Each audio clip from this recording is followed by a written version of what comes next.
কালারটা just wow এসেছে। চিচিঙ্গে দিয়ে মাছের মাথার এইভাবে মুড়ো ঘন্ট রেসিপিটা খেতে বন্ধুরা অসাধারণ লাগে। মুড়ো ঘন্ট বানানোর জন্য প্রথমে কড়াইয়ে দিয়ে দেব সর্ষের তেল। তেল গরম হয়ে গেলে এরকম হাই ফ্লেমেই চিচিঙ্গাটা ভেজে নেব।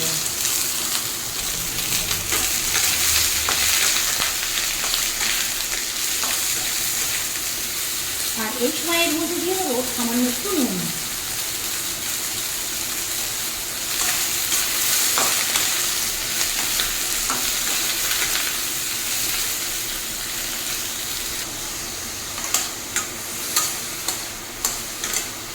একটু পরেই একটু জল বেরিয়ে যাবে। দেখুন চিচিঙ্গের যে জলটা আছে ভেবে যতক্ষণ না এই চিচিঙ্গের জলটা শুকনো হয় ততক্ষণ ভেজে নিতে হবে। একটু দেখতে ভালোর জন্য 1 পিঞ্চ হলুদ গুঁড়ো ছড়িয়ে দেবো। এটা চাইলে পরে নাও দিতে পারেন, কারণ হলুদটা দিলে একটু কালারটা হলুদ হলুদ হয়, ব্যাস আর কিছু না। মাঝে মধ্যে একটু নেড়ে দিতে হবে। জলটা শুকিয়ে এসছে আর এই সময় তলায় লেগে যাওয়ার সম্ভাবনা বেশি, সেই জন্য একটু বারে বারে মিনিট খানেক ছাড়া ছাড়া নেড়ে দিতে হবে। চিচিঙ্গে অলমোস্ট ভাজা হয়ে গেছে, আর 2-3 বার একটু নেড়ে নেবো, তারপরে নামিয়ে নেবো। আর চিচিঙ্গিটা ভাজা হয়ে যাওয়ার পর অনেকটা হালকা হয়ে যাবে।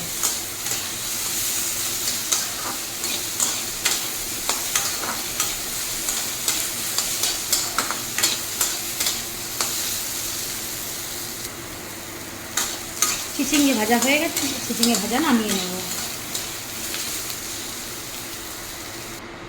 আর এই একই কড়াইয়ে আবারও দিয়ে দেবো সর্ষের তেল।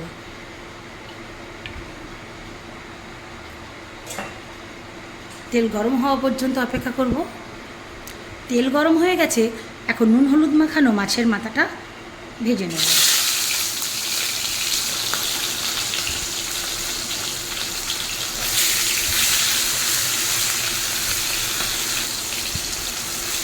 আর একবার উল্টিয়ে দেব, আর একবার এই দিকটা ভেজে নেব। মাছটা ভাজা হয়ে গেছে, তুলে নেব। কড়াইয়ের মধ্যে আরও একটু সর্ষের তেল দিয়ে দেবো। কেটে রাখা যে পেঁয়াজ কুচিটা সবটাই দিয়ে দেবো। সঙ্গে দেবো 3টে কাঁচা লঙ্কা। কাঁচা লঙ্কা পেঁয়াজটা একটু ভেজে নেব। পেঁয়াজটা যখন এরকম কালার চেঞ্জ হয়ে আসবে তখন এর মধ্যে দিয়ে দেবো থেতো করে রাখা আদা রসুন। আর এখানে অবশ্যই রসুনের পরিমাণটা বেশি হবে। এটাকেও আমি পেঁয়াজের সঙ্গে ভাজতে থাকবো।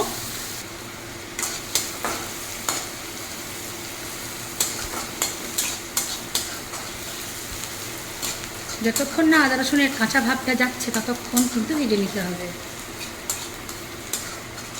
আর আদা রসুন যেহেতু কাটা কুচোনো নয়, একটু থেতো করা, তো তলায় লেগে যাওয়ার ভয় আছে, তাই বারবার নাড়তে হবে।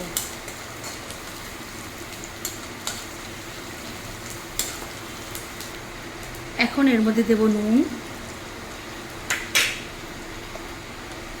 নুনটা অবশ্যই যে যার আন্দাজ মতো পরিমাণ মতো। আর 1/2 চামচ দেবো হলুদ গুঁড়ো, 1/2 চামচের একটু কম দেবো লঙ্কা গুঁড়ো, যেহেতু কাঁচা লঙ্কা 3টে দেওয়া আছে। আর ধনে জিরে গোলমরিচের গুঁড়ো দেবো 1/2 চামচ। তেলের সঙ্গে মশলাটাও 2-1 বার নাড়িয়ে নেব। আর এখন দিয়ে দেব কেটে রাখা টমেটোটা।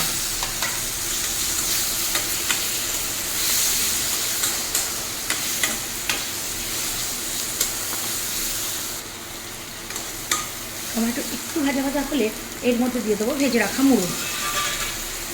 মুড়োটাকে এবার এর সঙ্গে ভেঙে ভেঙে দেবো।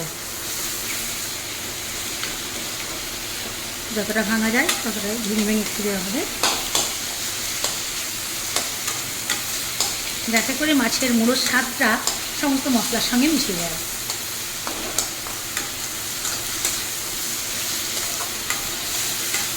এখানে কোনো জল ইউজ করার দরকার নেই। যখন এরকম তলায় লাগতে থাকবে তখন দিয়ে দিতে হবে কেটে রাখা আলু। হালকা দিয়েও ভালোভাবে নাড়তে হবে।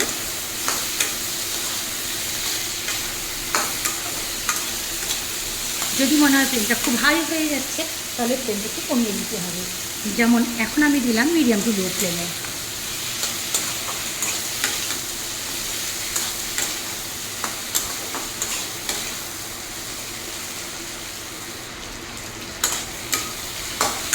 ফ্লেমটা এখন হাইয়ে করে দিয়েছি। আর আলুর সঙ্গে মাছের মশলাটা পুরোপুরি ভালোভাবে কষানো হয়ে গেছে। এখন আমি এর মধ্যে দিয়ে দেবো পরিমাণ মতো জল।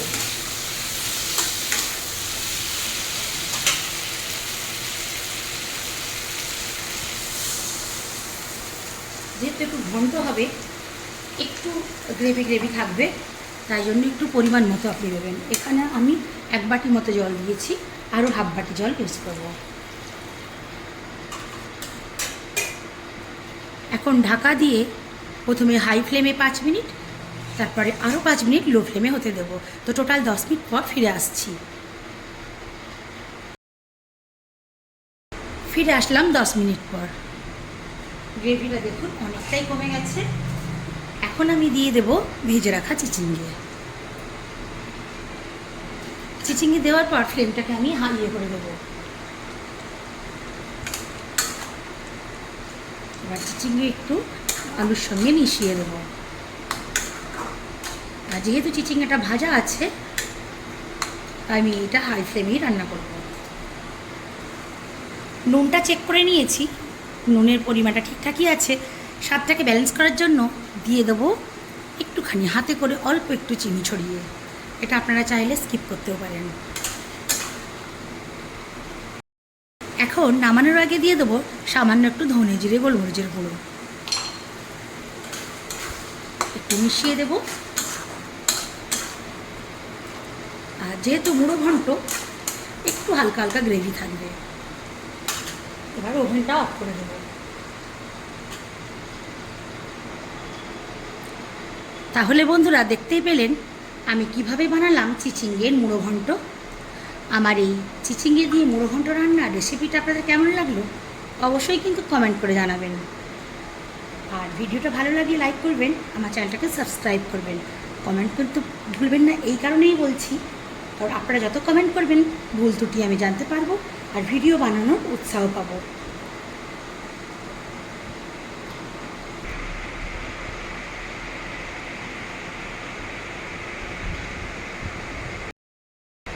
এইরকম একটা সুন্দর চিচিঙ্গে দিয়ে মুড়ো ঘন্ট বানাতে গেলে